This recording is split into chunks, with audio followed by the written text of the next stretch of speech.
Halo Tribuners, kembali lagi bersama saya Septiana Cahyani dalam podcast Malang Live. Hari ini kita sudah kedatangan narasumber yaitu Pak Ruli Heri Siswayo, yaitu beliau merupakan owner brand Celemat Celemut. Assalamualaikum warahmatullahi wabarakatuh, Pak. Waalaikumsalam, Mbak Eka. Sehat ya Pak Ruli? Alhamdulillah baik. Alhamdulillah baik dan sehat. Mungkin sebelumnya bisa disapa dulu Pak Tribuners yang ada di rumah. Hai para Tribuners.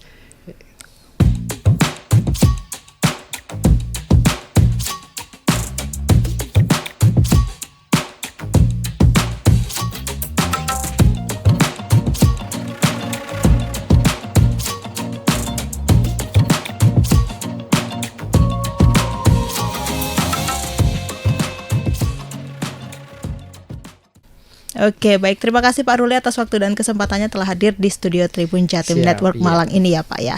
Nah Tribuners, nanti aku dan Pak Ruli ini akan membahas tentang brand Celemat Celemut itu apa sih? Mungkin di benak Tribuners ini brand Celemat Celemut tuh kata-katanya unik gitu ya Pak ya. Mungkin kita akan membahas tentang awal mula berdirinya brand ini tuh seperti apa kira-kira ya Siap, Pak ya. siap, Oke, ngomong-ngomong Pak Ruli, kesibukan Bapak saat ini apa Pak?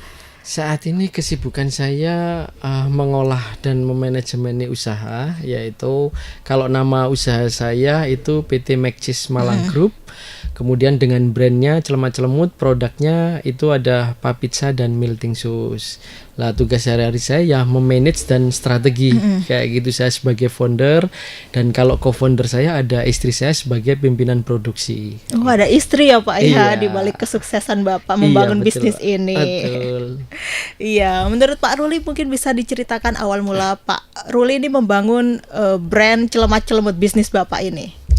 Iya, Celemat Celemut itu saya berdiri memang dari keterpurukan saya dari usaha yang sebelumnya, dari es krim. Oh, es krim. Nah, Berarti iya. sebelumnya Bapak pernah bisnis es krim ya Pak Iya, ya? betul, di Mochi es krim itu. Mochi es Iya, krim. dengan brand $1 waktu $1. itu. Iya, namanya. Unik nih namanya. Celemat Celemut Namanya sekarang $1 Pak. $1 kayak gitu.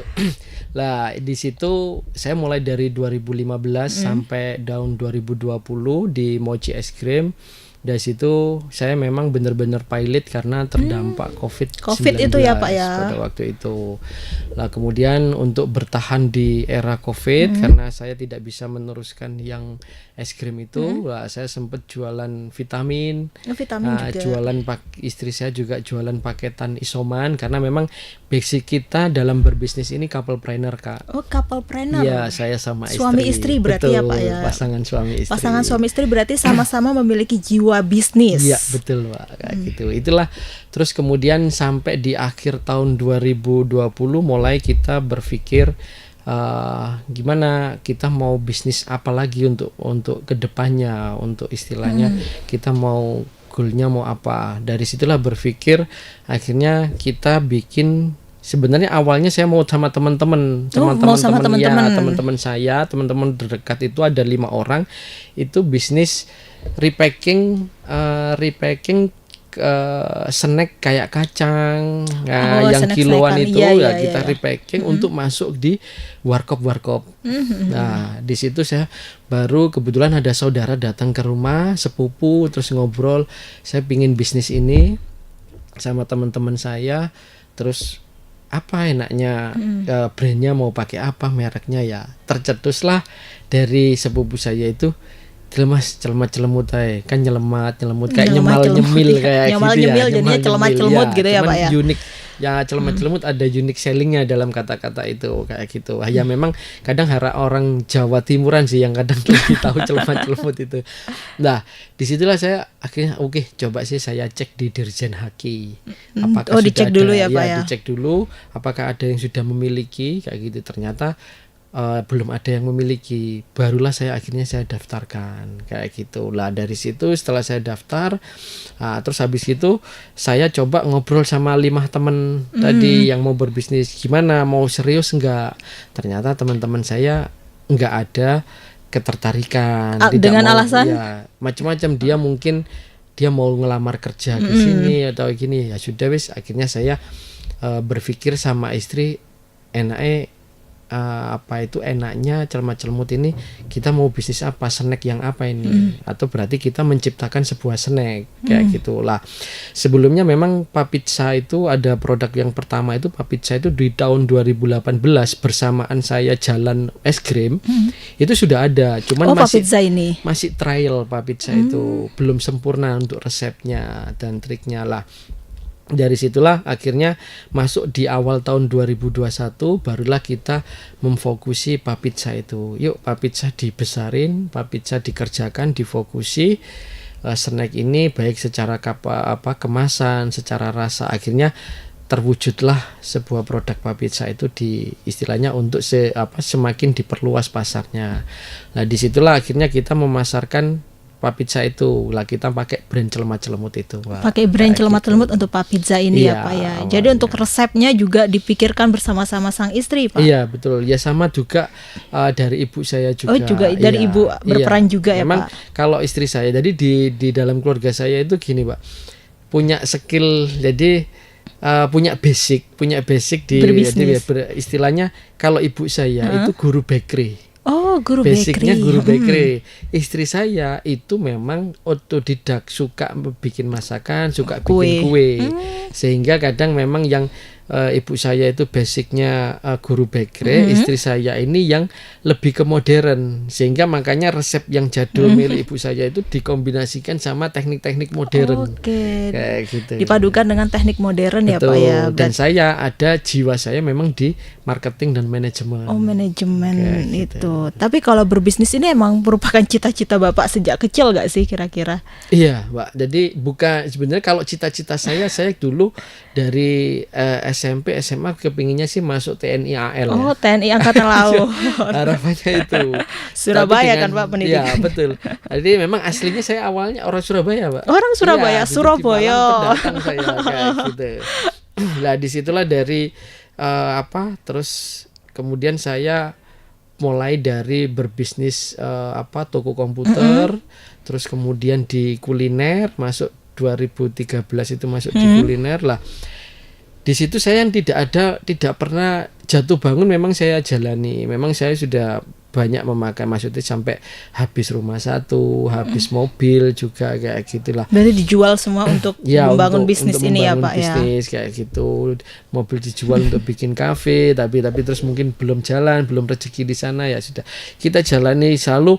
Tapi saya tidak pernah putus asa, tidak pernah mental saya down, tetapi tidak ada mental down itu tidak ada dalam diri saya. Jadi saya sendiri juga istilahnya melihat dalam diri saya orangnya tidak pantang untuk putus asa. Gak pantang untuk putus Nggak asa pantang ya putus Pak asa. Bahkan sempat saya pernah istilahnya toko saya mau tutup waktu itu, toko komputer itu tahun 2013 ya, 2012-an lah. 2012 gitu. itu ya Pak Begitu ya. saya pindah di Sawo Jajar kayak gitu.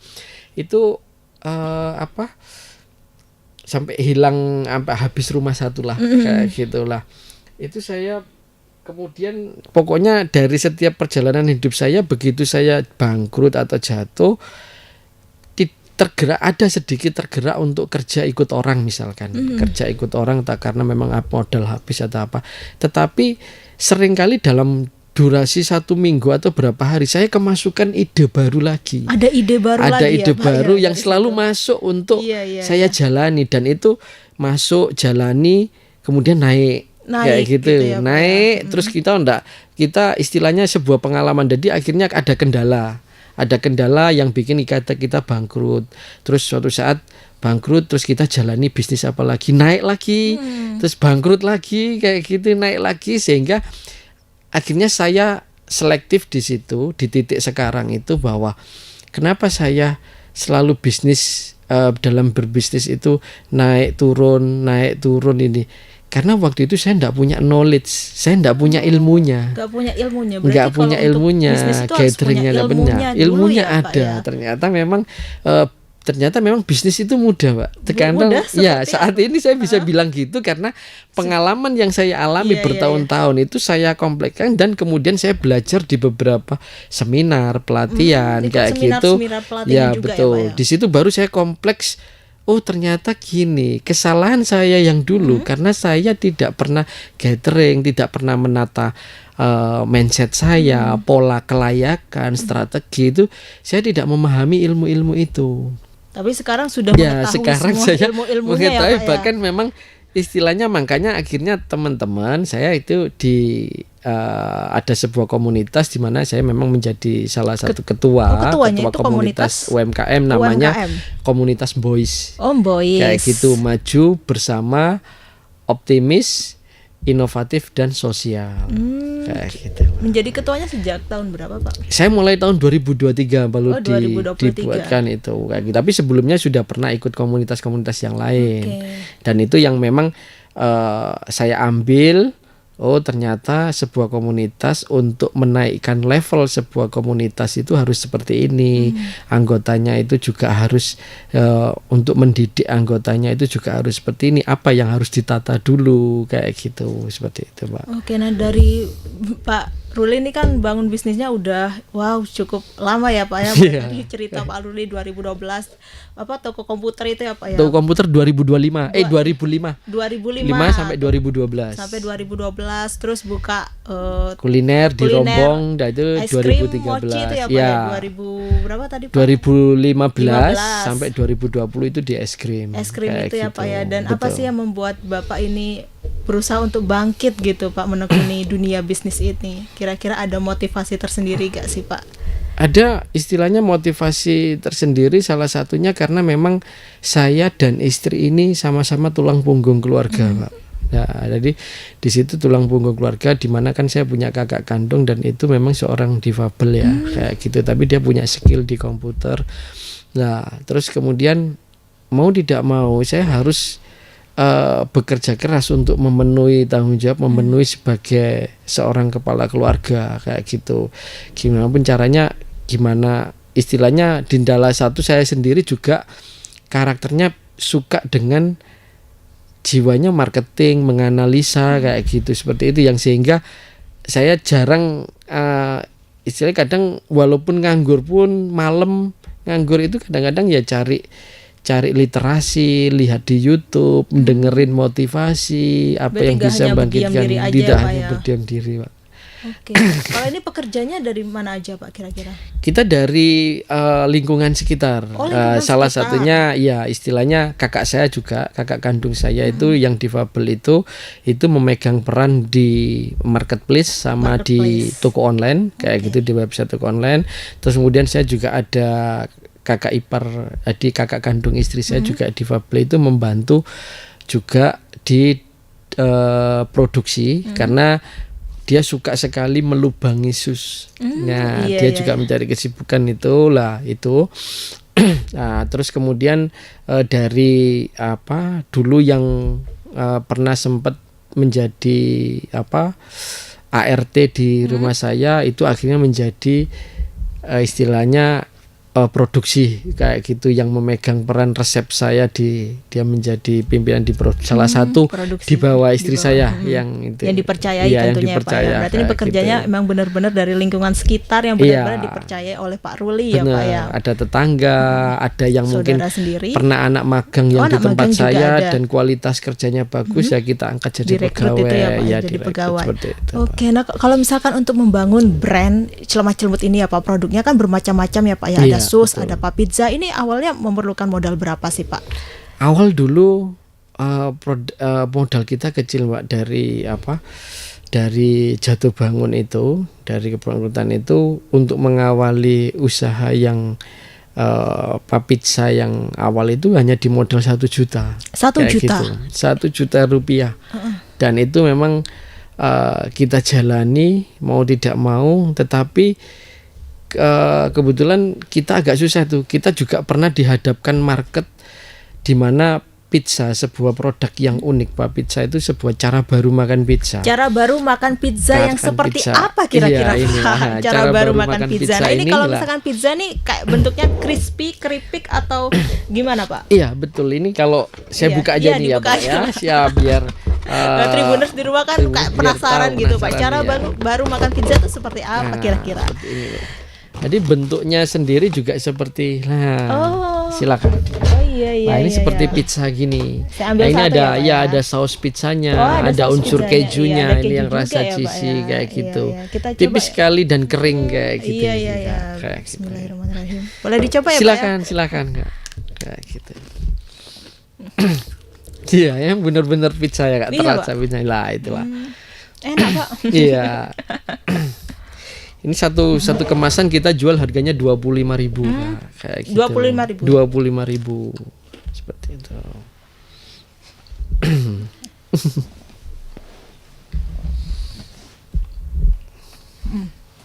Nah, ini harga satu pizza ini 25.000 ya, Pak ya. 25.000. Cara kayak baru gitu. makan pizza, dan pizzanya ini emang bener-bener enak ya, Pak ya. Iya, Crispy karena juga. memang kita buat pizza ini dibuat dari, jadi dia bukan kategorinya bukan biskuit dan bukan keripik. Bukan keripik Jadi ya, Pak, dua itu ya, adonan Pak? pizza yang dognya pizza sama sausnya pizza itu yang kita racik. Itu yang kita cuman beda teknik pengovenan. Kalau ya?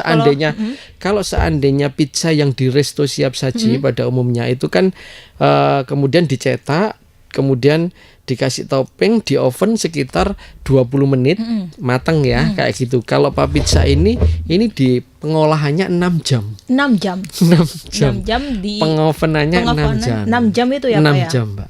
Itu Oke. pengovenannya di 6 jam. Nah, kalau Sehingga resepnya itu dari mana idenya, Pak? resepnya idenya Pak Pizza ini karena problemnya gini. Satu, awalnya itu istri saya juga pembuat pizza, jualan pizza yang siap saji ya, yang modelnya kayak pastel itu. Terus habis gitu pernah mungkin tidak habis, anak saya minta dibikinkan, ditaruh meja tidak habis. Terus lama-lama kan kering atau berubah rasanya kayak gitu. Terus kita beli juga di resto siap saji yang ternama kayak gitu. Terus dimakan, lama-lama bosan, Iya, benar, jenuh, akhirnya tidak habis dimakan, ditaruh meja, di oven lagi pun kadang masih berubah rasanya besoknya kayak gitulah. Itu kita melihat itu sebuah problem. Nah, terus kemudian waktu kita jalan, waktu misalkan saya beli pizza di resto siap saji, itu pengunjung itu selalu ada proses yang namanya menunggu. Dari pesan menunggu kurang lebih, karena memang keluar dari oven ya, fresh the oven. Lah itu sekitar 20 menit. 20 menit itu ya, Pak. Itu yang paling tercepat kayak gitu. Apalagi kalau nanti yang delivery order terus kemudian dibawa pulang, maka ini akan timernya juga akan lebih lama lagi, bisa 30 menit, 45 Iya, menit lah. Ini yang akhirnya kita membaca ini sebuah problem. Terus barulah muncul ide gimana caranya pizza ini jadi kering ya, kayak gitu, dan mempunyai masa expired yang panjang. Lebih lama lagi. Masa expired ini di dalam kemasan aluminium foil ini 1 tahun, Kak. 1 tahun ya, Pak. 12 ya? bulan. 12 Kayak bulan. gitu.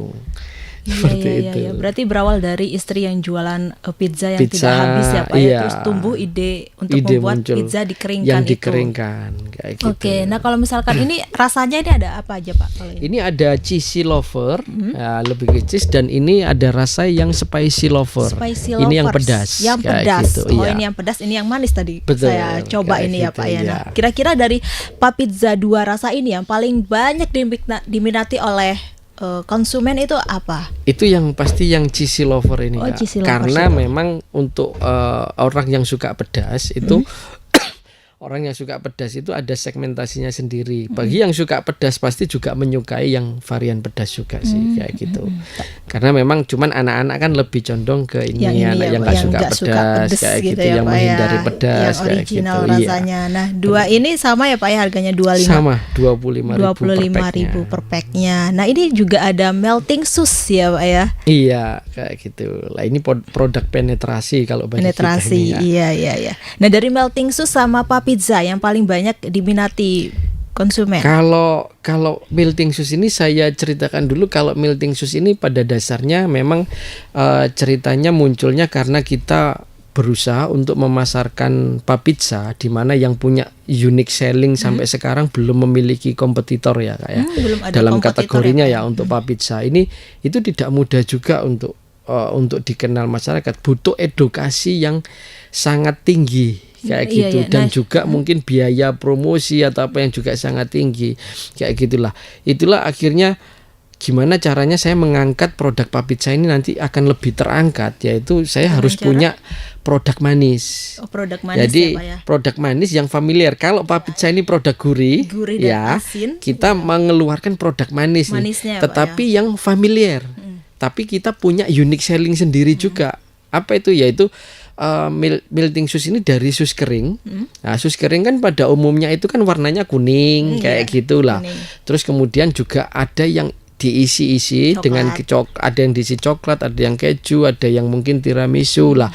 Tetapi susnya selalu kuning. Iya, kuning. Lah, Nah, kalau ini nah melting di sus sini awalnya dulu saya hanya 2 varian ini Kak. yang mana? Keju sama coklat. Oh, yang keju sama Ya. yang coklat aja ya Pak ya. Coklat ini yang menjadi best seller penjualan. Best seller penjualan. Tetap di coklat lah. Apa yang menjadi unique selling coklat ini?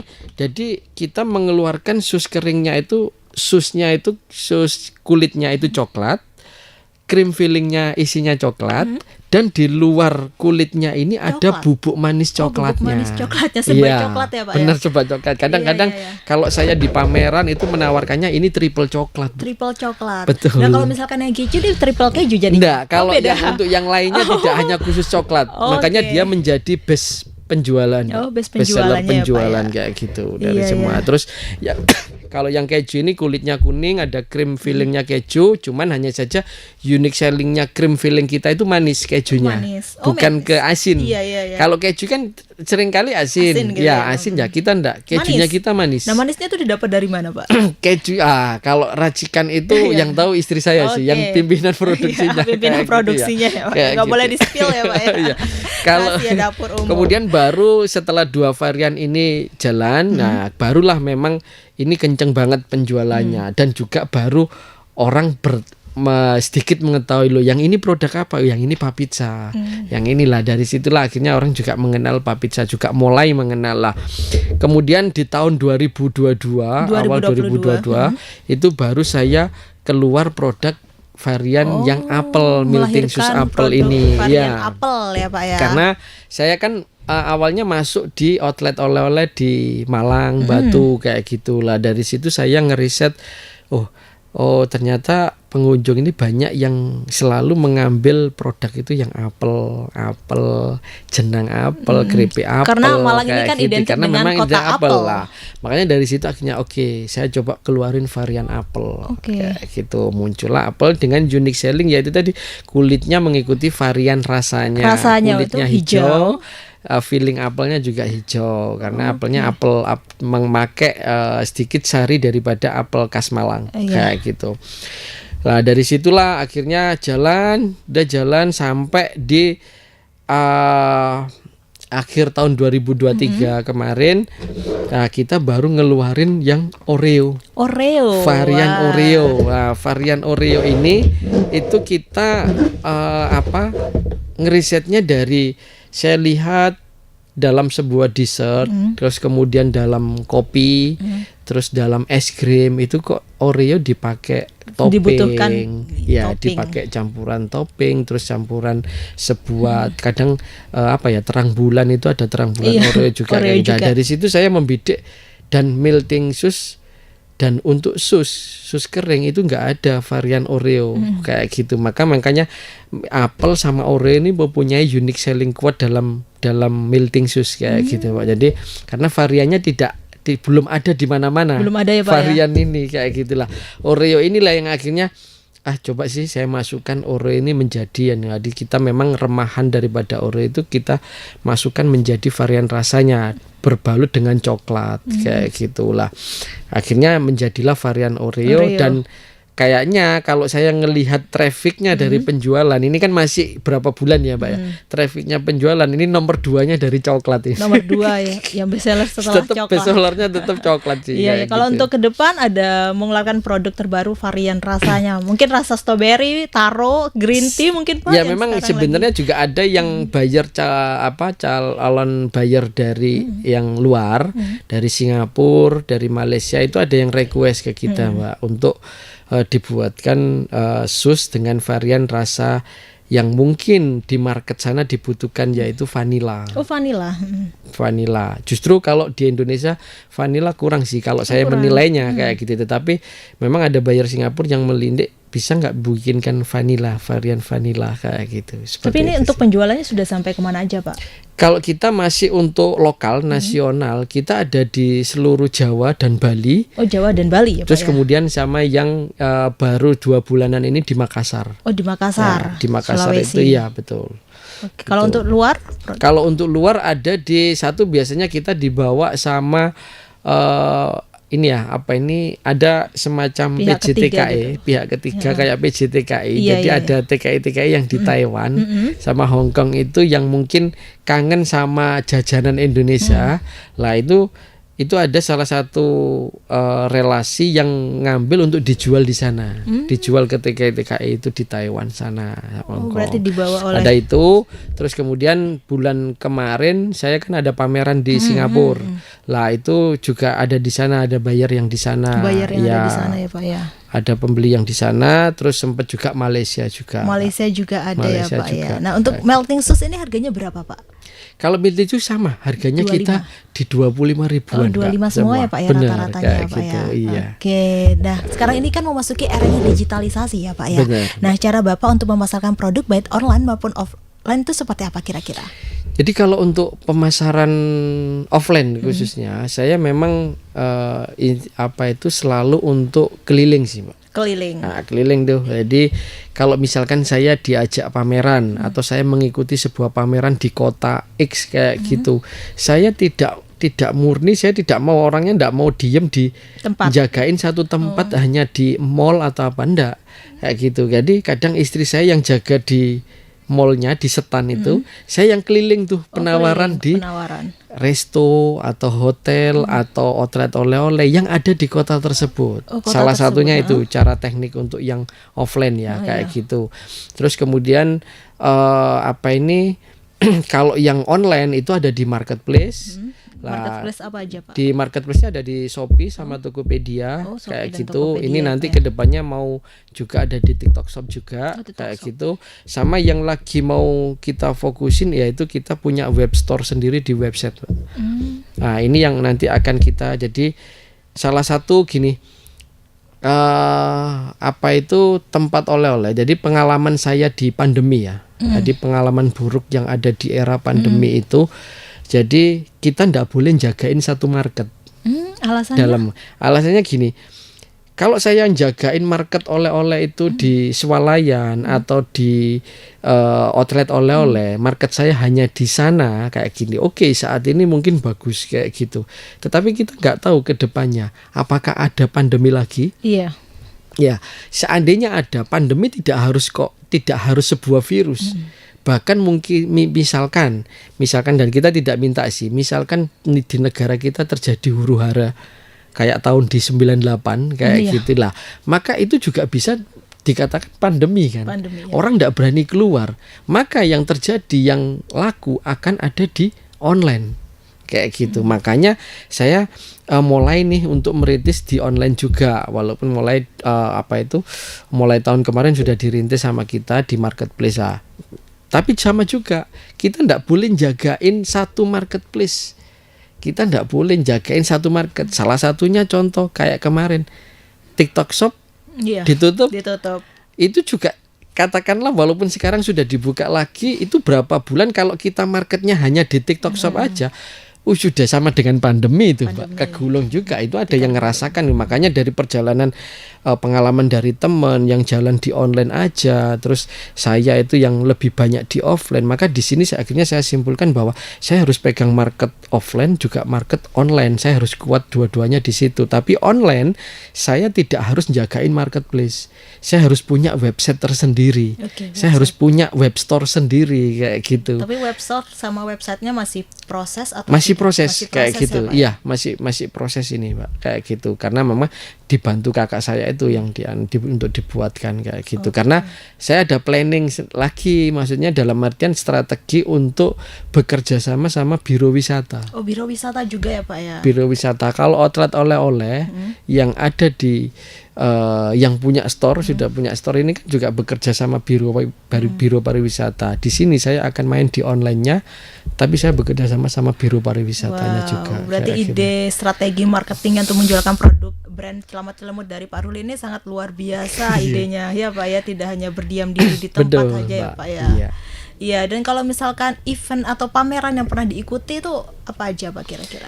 Kalau pameran seringkali awalnya memang saya banyak mendapatkan fasilitasi dari dinas ya Mbak, dari pemerintah, baik dari dinas Diskopindak Kota Malang atau dari dinas provinsi, bahkan juga kementerian kayak gitu. Itu banyak memfasilitasi kita seminar, pelatihan dan pameran kayak gitu. Itulah yang awalnya mungkin dari awal saya belum bisa untuk membeli setan sendiri kayak gitu, maka kita membidiknya ke fasilitas kayak gitu lah. Fasilitas mulailah saya belajar untuk gimana sih caranya biar kita bisa terbidik oleh fasilitas. Mulailah mempelajari sebuah kelayakan dan strateginya seperti apa, kelayakan produk kita jaga, kualitas produk lah. Disitulah akhirnya portofolio kita bikin portofolio seperti company profile seperti ini penting sekali penting Pak. Ya Pak ya. Tapi kadang banyak sekali beberapa UMKM itu menyepelekan hal ini. Tapi itu benar-benar penting ya Pak ya. Ini sangat penting, itu ya, Pak, sangat penting awalnya ya, Pak, ya. Bahkan untuk sebuah penawaran, terus kemudian untuk istilahnya kita membidik fasilitas atau apa, kita butuh company profile kita sampaikan kelayakan produk kita, kelayakan daripada usaha kita, sehingga akhirnya bisa terbidik fasilitas-fasilitas yang bisa men-scale up-kan usaha kita. Nah, kalau misalkan ngomongin Diskopindak Malang ya Pak ya. Nah, Diskopindak Malang ini kan mendorong pelaku usaha UMKM untuk mengurus sertifikat halal. Ini sudah ada sertifikat halal? Sudah, alhamdulillah kita sudah punya, dan halal yang kita punya ini juga difasilitasi dari Diskopindak Kota Malang dan Dinkop Provinsi Pak. Diskop Provinsi juga ada ya Pak ya? Dinas Koperasi Provinsi dan Dinas Koperasi Kota Malang kayak gitu. Iya. Berarti sudah ada sertifikat halalnya, berarti aman untuk dikonsumsi ya Pak. Bahkan uji nutrition fact-nya, nutrition fact-nya juga sudah ada. Jadi ya, kayak Pak, komposisinya ini ya. Sudah ada ya Pak, expirednya juga ada. Iya. Semuanya lengkap Tribuners. Jadi jangan khawatir kalau Tribuners beli melting sauce sama Pak Pizza ini.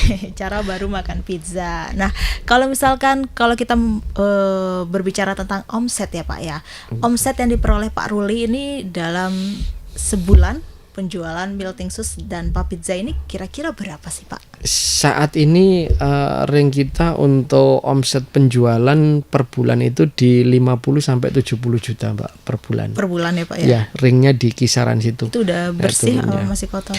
Itu masih kotor, itu masih omset kayak gitu. Itu masih omset sih Mbak kayak gitu. 50 sampai 70 sampai ya, 70 juta. Wow, ini luar biasa pengusaha. Iya, dan kita sebagai UMKM juga kita harus punya mentalitas untuk tertarget. Jadi tahun kita, project kita tahun ini harus omset berapa. Ada kebetulan juga ya, Pak, ya? Target saya kepinginnya 1 bulan 100 juta di tahun 2024 ini. Dan ini masih istilahnya, makanya kita selalu berpikir marketing, memperluas market. Saat ini bulan ini kita dapat nih 50 juta. Gimana caranya bulan depan 60 juta atau 65 juta sampai juta terus ya, sampai nanti 100 juta, bagaimana untuk di 2024 ini per bulan 100 juta. Oke. Nah, kalau ngomongin menjalin relasi ya Pak ya, bagaimana cara Pak Ruli ini menjalin relasi dengan teman-teman UMKM di Kota Malang?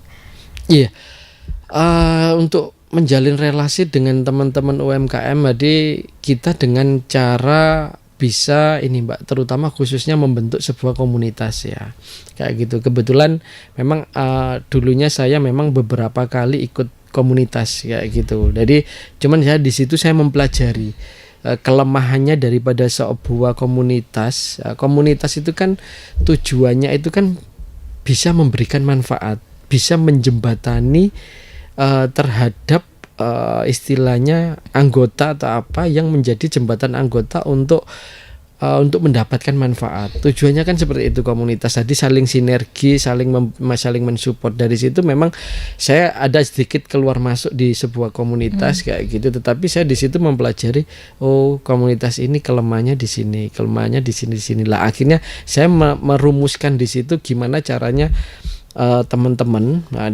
UMKM itu bisa skill up. Itu dari ilmu yang pengalaman saya, ilmu saya di kompetisi, ilmu saya di seminar, di pelatihan, terus network saya, jaringan relasi, dan itu akhirnya di situ saya mendapatkan ilmu, akhirnya merumuskan sendiri kayak gitu. Saya punya rumah sendiri yang harus saya tularkan. Karena makanya di produk saya itu ada tebarkan manfaat untuk bahagia. Nah, ini slogan daripada usaha saya kayak gitu. Dimana nanti ini ada goalsnya lagi, kita lebih fokuskan lagi, karena memang saya kepingin sekali melibatkan dari penyandang difabel sebagai karyawan produksi saya, dan juga kakak saya yang difabel, sepupu saya yang juga kakak ipar saya yang difabel, sehingga saya kepingin masukkan telestory daripada usaha ini menjadi bagian daripada mereka, yaitu snack kekinian dari difabel untuk negeri. Oke, dari difabel untuk negeri ya Pak ya. Makanya tagline-nya ini ada tebarkan manfaat untuk bahagia. Iya, kayak gitu. Iya. Mungkin mulai bulan depan sudah tercetak untuk yang, ya Pak ya. Yang kemasan yang terbaru. Yang terbaru. Berarti ini masih lama ya Pak ya? Iya, ini masih lama. Kayak gitu. Berarti bulan depan sudah tercetak, sudah bisa dijual di toko-toko. Iya, dari situlah memang akhirnya komunitas itu sangat penting. Bahkan bukan komunitas kita sendiri, komunitas yang lain pun kita juga bisa bersinergi untuk menjalin kerjasama kayak gitu. Seperti halnya mungkin saya bertemu dengan seseorang komunitas lain atau komunitas saya bersilaturahmi kayak itu produkmu bagus. Ini kebetulan saudaraku lagi cari produk ini. Coba sih tak perkenalkan, barangkali mau jadi reseller lah. Salah satunya network itu seperti itu Mbak, menjalin jaringan. Jaringan itu ya Pak. Betul. Kalau misalkan kita berbicara tentang penghargaan, ini penghargaan apa sih yang telah diraih atau dicapai oleh brand Celemat Celemut sendiri? Kalau untuk Celemat Celemut, untuk penghargaan kemarin kita sudah menjadi 10 UMKM terbaik. Jadi kita lolos di Juragan Zaman Now Metro TV, di kompetisi Juragan Zaman Now Metro TV season 3. Terus kemudian terpilih menjadi 200 peserta Brilliant Planner untuk dipamerkan di Jakarta.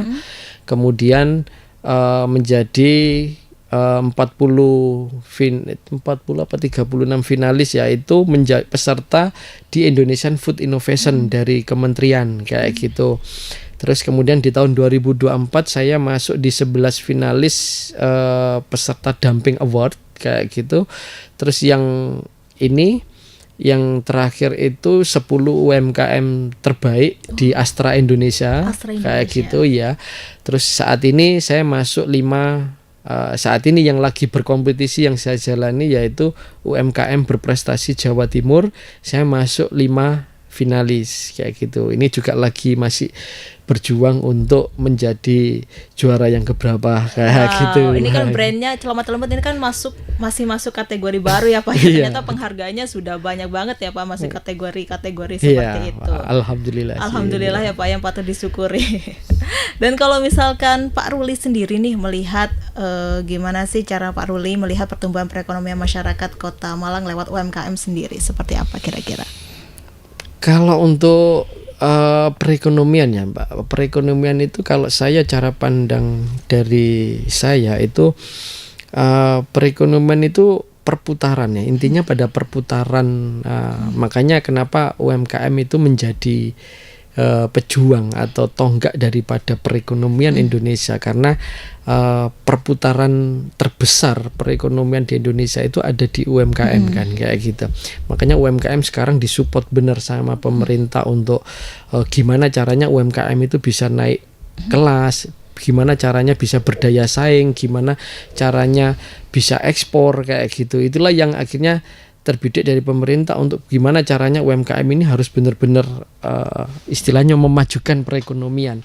Karena emang perekonomian secara di Kota Malang sendiri saya lihat UMKM Malang ini itu UMKM-nya paling inovatif nomor 2 dari Bandung, Mbak. Nomor Dari 1 Bandung. nomor Nomor 2 dua itu kepegang Malang. Kota Malang ya, Iya, untuk inovasinya ya, kayak inovatifnya kayak gitu untuk UMKM. Nah, sehingga Malang ini banyak terbidik juga, banyak sekali UMKM Malang yang istilahnya yang juara-juara di tahun-tahun sebelumnya, juara kompetisi itu banyak juga dari kota Malang sih. Lah, itulah yang menjadi Malang ini menjadi kota yang perekonomiannya yang sangat bagus ya melalui jalur-jalur UMKM kayak gitu.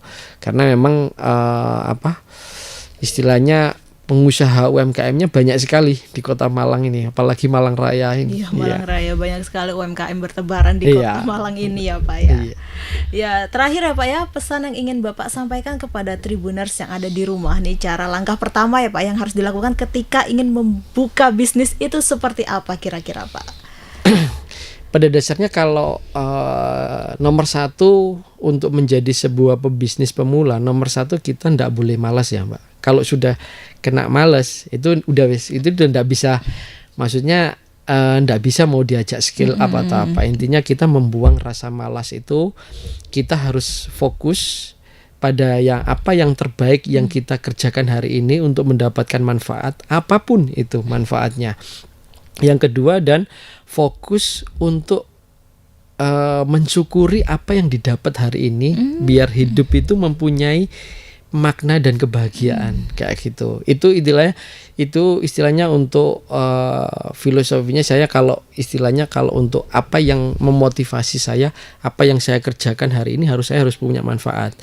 Tapi ada 4 kunci yang bisa mungkin dimiliki oleh setiap UMKM untuk naik skill up, yang memang dari pengalaman, dari mentoring yang saya ambil kayak gitu, itu saya rumuskan. Saya ada 4 kunci. Ada apa aja Pak 4 kunci itu? 1, menata mental dan mindset. Oke, menata mental dan mindset. Perlu ya Pak ya? Itu sangat perlu. Dan itu mental itu diperoleh dari pengalaman, Mbak.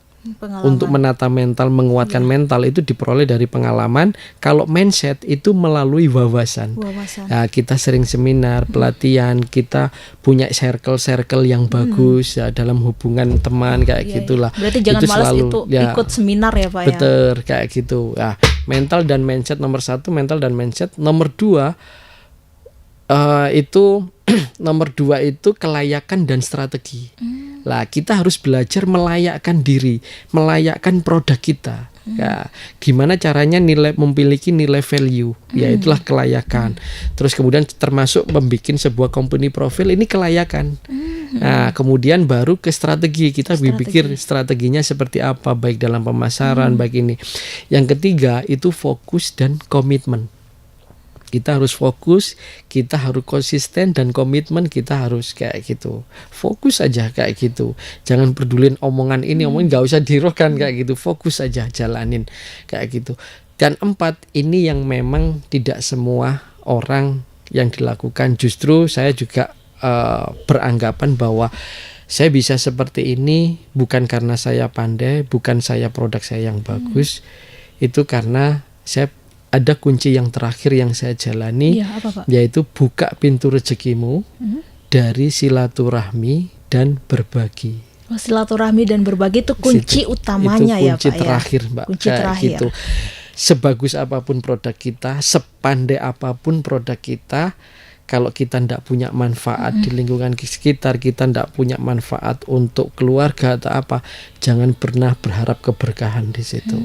Lah, itulah kenapa kita pandai, kita jenius, mungkin dianggap orang jenius, dianggap pintar, produk terbaik di dunia. Tapi kalau yang kasih kita hidup, yang menciptakan kita tidak meridhoi kita nggak bakalan bisa apa-apa. Disitulah saya mengambil kesimpulan bahwa makna dari sebuah hidup itu harus memiliki manfaat bagi orang lain dan sekitar. Oke, baik, terima kasih Pak Ruli atas waktu dan kesempatannya. Sama-sama, telah hadir di studio Tribun Jatim Network Malang ini ya Pak ya. Oke, baik Tribuners, sampai di sini dulu perjumpaan saya kali ini. Saya Eka dan Pak Ruli pamit undur diri dan sampai jumpa. Dadah. Sampai jumpa. Download Tribun X sekarang. Menghadirkan lokal menjadi Indonesia.